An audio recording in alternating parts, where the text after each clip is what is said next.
there, YouTube. Today we're going to talk about Joachim Andersen's Opus 41, Etude number 18, the Allegro. And I would like to frame this discussion in terms of talking about two things to help you build your craftsmanship of flute playing, and one thing to build your artistry in terms of playing this etude.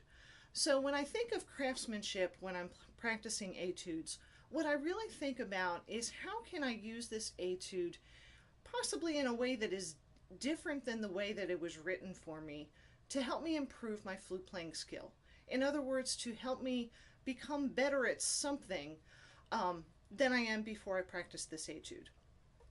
And to me, working on etudes and looking at them as tools to hone my craftsmanship becomes a very creative process, because I have to look at this etude at a different way and see possibilities other than the ones that the composer put in front of me. So we're going to look at two ways today to take this etude and hone your craftsmanship on some different skills than what are presented in here. So the first one is rather simple. One of the challenges of this etude, obviously, are the extreme dynamics. We have to go from forte all the way down to piano, and then we have these long crescendos all the way back up to forte again. So we're really hitting the extremes of the dynamics. Well, one of the problems with those dynamic changes in this etude is that forte tends to encourage us to get a little out of control. It tends to encourage that articulation to get a little bit unclear, and we tend to really focus on that loud end kind of at the expense of the quiet. So a good way to practice this etude is take that forte out and just play the entire thing piano to mezzo piano and work on that clarity of articulation and the control.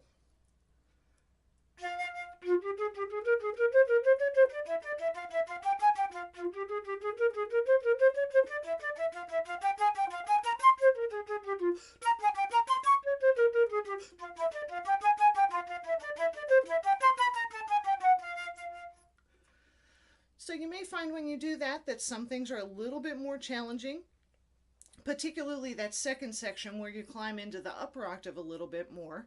And once you have control over those at a quiet dynamic, how much more control are you going to have when you try to push out that forte? The other thing that I find when I practice that way is I get used to that level of clarity, and I tend not to push those fortes too far so that I'm going past that level of clarity. So that's the first way you can practice this. That's a little out of the ordinary. Play it all piano or all mezzo piano and focus on that control and clarity. The second way that I like to practice this one is to use a dotted rhythm on these groups of threes instead of the straight eighth notes that are written. So this is dotted 8th, 16th, and 8th note instead of 3 straight 16th notes. So what I'm thinking about here is going from that 16th to the following 8th note using ta-da, TD, as my articulation. Ta, ta-da, ta, ta-da, ta, ta-da, ta. Think of a galloping horse. Ta, ta-da, ta, ta-da, ta, ta-da, ta. And let that just flow right along.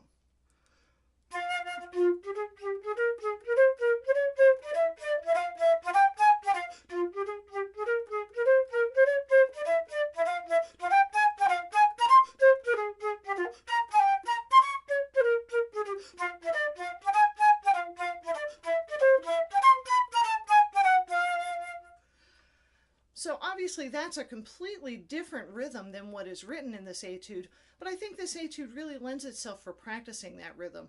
And that's a rhythm that I happen to like a lot, because one of my favorite symphonies is, of course, Beethoven's 7th, and that's one that requires this rhythm in a very fast tempo for us.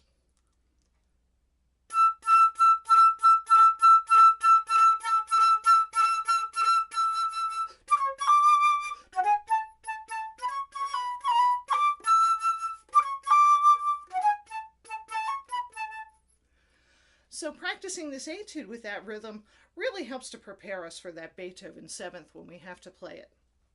So those are the two craftsmanship hints that I have for you. And one involves changing the dynamics, the other one involves changing the rhythm in order for you to gain something different from this etude. The last thing that I'll leave you with is the easiest way for this etude to bog down is to have our bodies bog it down for us. So in terms of artistry, meaning playing the etude exactly the way it's written and trying to make it as musical as possible, often what we do is we focus on the micro level, those groups of 3 notes, those groups of 3 eighth notes, and we sort of miss the forest for the trees, or miss the trees for the leaves. So don't allow your body to get bogged down into that triplet feel.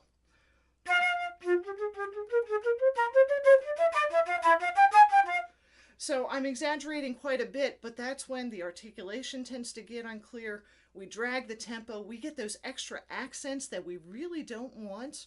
Really, the feel of this is a big long crescendo from the first measure all the way to the downbeat of the third, and we don't want anything to interrupt that.